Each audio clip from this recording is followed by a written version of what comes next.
All right, so Jackson, I'm going to kind of take you through what you need to do on this because I know you've been gone. You're probably kind of confused. But I do want you to email me with any questions that you have while you're doing this, okay? So I know I already emailed you back about a couple of things, but I figured I would just make this video for you really quickly. You can always pause. You can always re-listen to this, that kind of stuff, okay? So for your assignment for reading, you're going to go into the red folder, which you already kind of know about. I changed the FL Take 2 to figurative language practice. So you're going to click on figurative language practice. And once you do, it's going to open up and it's going to look like this. And it should be pretty self-explanatory to you in the sense of I have a to-do list for each slide over here. So figurative language practices are going to be very similar to the connotation practices that we did before. It's just the question of how does this figurative language impact the text? So just like we had for connotation, how does this piece of connotation impact the text?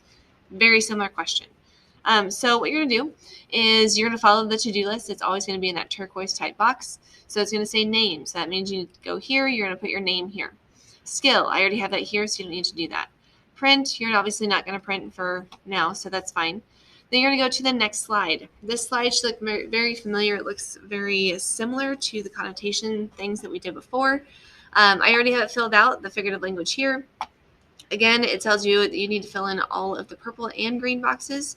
It gives you a to-do list. So you're going to do the skill, type it in. It's already typed for you. Date. You're going to type the date in. Text used. You're going to use a mentor text. You're going to find a piece of figurative language. Now, because I know the question was, how do I do this without my notebooks? I'm going to show you this really quickly. This may be a spot where you need to pause me talking and kind of go see it. But if you go back to the reading writing course, you're going to see it has mentor text, this orange folder. If you open it up, these are all the mentor texts that you could use. So you can pick one of them and find an example of figurative language. If you're not quite sure what figurative language is, I will update that for you as well. I don't think I have that one in there, but I will.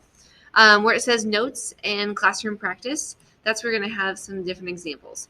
Now, in class and in your notebook, if you were here, I can't remember if you were, we did do figurative language examples from mentor texts on page 52. So if you were to click on this,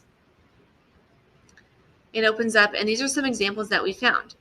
So if it says MT and then it says Chihuahua, that is the mentor text about the one for the Chihuahua. So if you're wanting that one, you could go back to this one, the add Chihuahua, and look at it.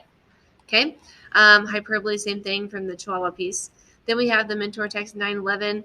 I found the class found two different ones there. So you could do those for yourself. Again, the 911 one is the rescue on water. I guess I should probably edit that really quickly, just so you know what that is. So 911, save changes. Okay, so you have access to all of the different types of mentor texts that we've done. So what I'm going to ask for you to do is as you're going along and filling out a practice, I want you to just use the mentor texts. And if you just want to use what we found here, there's 4 of them here. So why not just use all 4 of those? And then when you come over here, there's 4 different practices.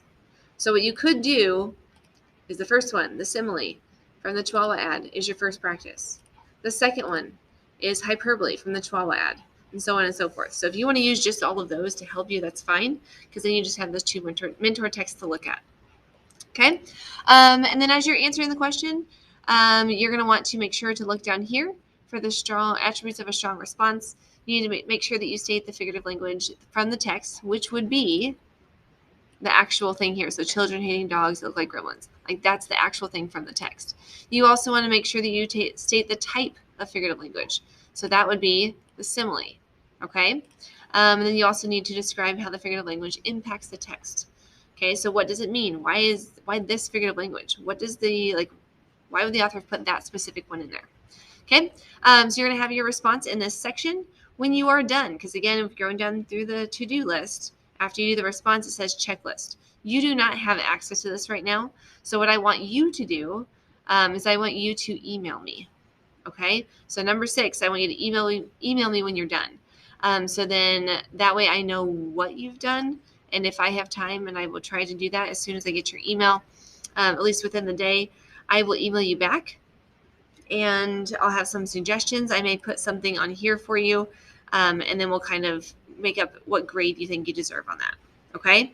So you're going to do 4 different practices. The fourth one, because hopefully the first, second, and third, as we kind of go through and you keep emailing me and I'll email you back, you can kind of learn through that. And then the fourth one that you do will be for the actual practice. The grade, I'm sorry. You'll do that one for the actual grade. Okay? So don't worry about this slide. We're not doing this right now. You just need to worry about trying to get done with a practice, email me.